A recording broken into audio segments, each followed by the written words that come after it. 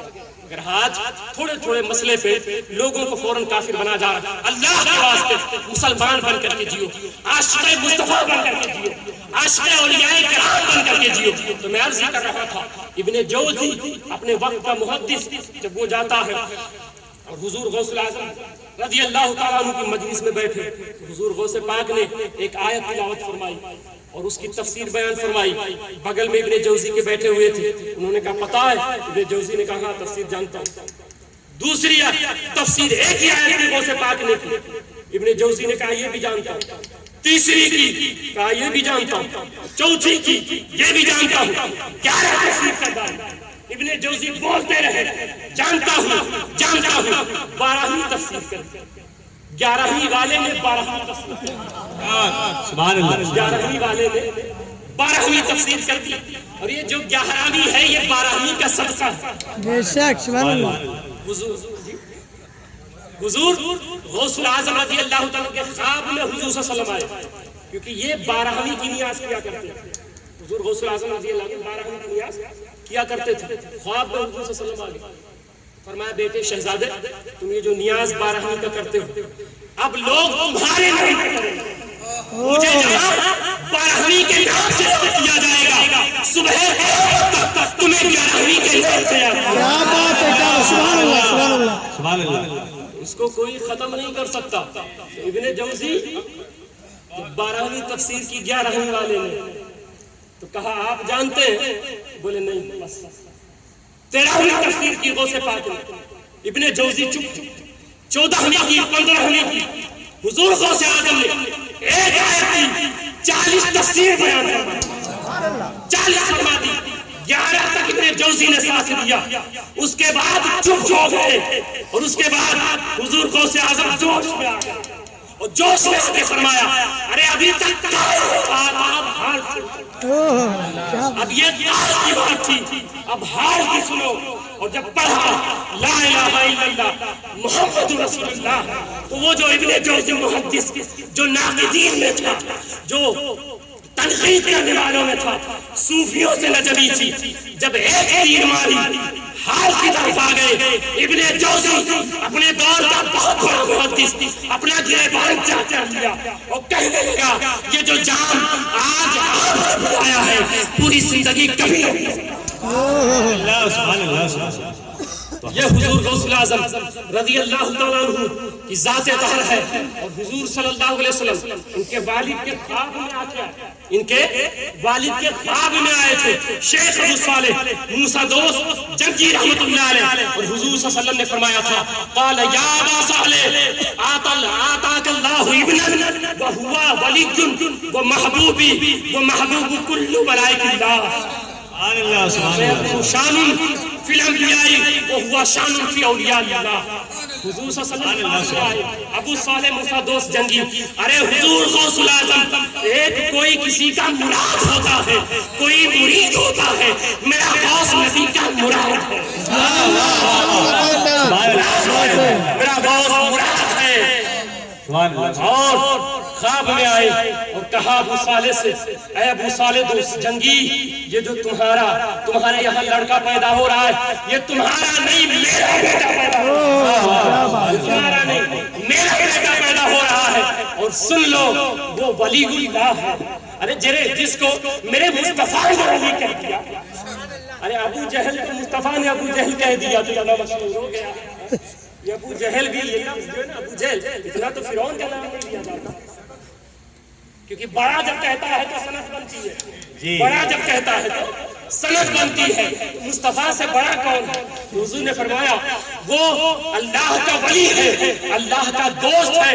اور سن لو اس کے اولیاء کرام کے درمیان وہ شان ہوگی جو میری شان تمام انبیاء کرام کے درمیان. جیسے میں لاسانی ہوں انبیاء کرام میں, ویسے وہ لاسانی ہوگا اولیاء کرام. حضور غوث الاعظم رضی اللہ تعالیٰ عنہ جب پیدا ہوئے, ارے یا غوث سے بڑا وظیفہ کوئی نہیں ہے, یا غوث سے بڑا وظیفہ کوئی نہیں ہے. تو میں عرض کر رہا تھا یہی نہیں ہے بلکہ حضور غوث الاعظم مایوس نہ ہو, وہ شرط یہ ہے دن رات انہی کے لگنے کا ہو, دن رات انہی کی بات کرو. آج بھی وہ ویسے ہی فیضیاب کرتے ہیں جیسے کل کیا کرتے تھے. ارے ابن بقا رحمت اللہ علیہ تو یہاں تک فرماتے ہیں کہ پوچھا گیا حضور والا, آپ کے ماننے والوں میں سے کچھ گنہگار بھی ہیں, کچھ مجرم بھی ہیں, اور کچھ طیب و طاہر بھی ہیں, نیک بھی ہیں, پرہیزگار ہیں. حضور کیا کہتے ہیں؟ کہنے لگے جتنے پرہیزگار ہیں وہ میرے ہیں, میں ان کا ہوں, میں ان کا ہوں. جو طیب و طاہر ہے, نمازی ہے, غازی ہے, حاجی ہے, میں ان کا ہوں. اور میرے چاہنے والوں میں جتنے میرے مریدین میں سے, یا میرے چاہنے والوں میں, یا میرے محبین میں سے جو نمازی کما نماز نہیں پڑھ پاتے, گنہگار ہیں, بد کردار ہیں, سیاہیار ہیں, جو پرہیزگار ہیں وہ میرے لیے ہیں, اور جو گنہگار ہیں ان کے لیے میں خود ہوں. میں خود ہوں. اور یہی نہیں, شیخ عبد القادر جیلانی رضی اللہ تعالیٰ عنہ سے ابن عمر نے پوچھا تھا, حضور والا یہ بتا دیں بہت سے ایسے لوگ ہیں جو آپ کا زمانہ نہیں پائیں گے, ان کے تعلق سے آپ کیا کہتے ہیں؟ فرمانے لگے مجھ سے نسبت قوی کر لے, مجھ سے نسبت قوی کر لے, اور مجھ سے محبت کرنے لگے. فرمایا پھر اس کا صلہ کیا ملے گا؟ قربان جاؤ میرا دوست کیا کہہ رہا ہے؟ فرماتے ہیں اس کا صلہ یہ ملے گا کہ قیامت میں اس وقت تک میں جنت میں نہیں جاؤں گا جب تک کہ اپنے ماننے والے کو جنت میں سبحان اللہ. اس وقت تک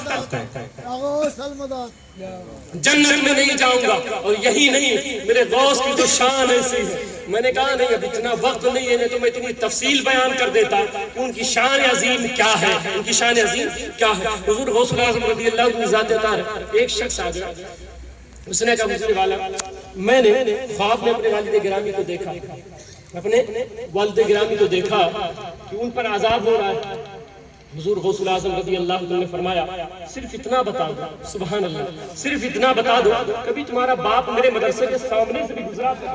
سبحان اللہ, مدرسے کے سامنے سے گزرا تھا. کہنے لگا حضور ہاں گزرے تھے, پھر گیا, دوسرے دن پھر آ گیا. اس نے عرض کیا کہ میرے والد گرامی آج بھی خواب میں آئے مگر آپ جنت میں ٹہل رہے ہیں, جنت میں ٹہل رہے ہیں. میں نے پوچھا یہ کیسے ہو گیا؟ میرے والد نے بتایا ہے قد ان العذاب رفع بالشیخ عبد القادر جیلانی رضی اللہ عنہ. یہ جو برکت دے رہے ہو, جو غوث اعظم کا مدرسہ تھا اس کے سامنے سے گزرا تھا, اللہ نے اس گزرنے کی برکت سے میرے عذابوں کو رفع.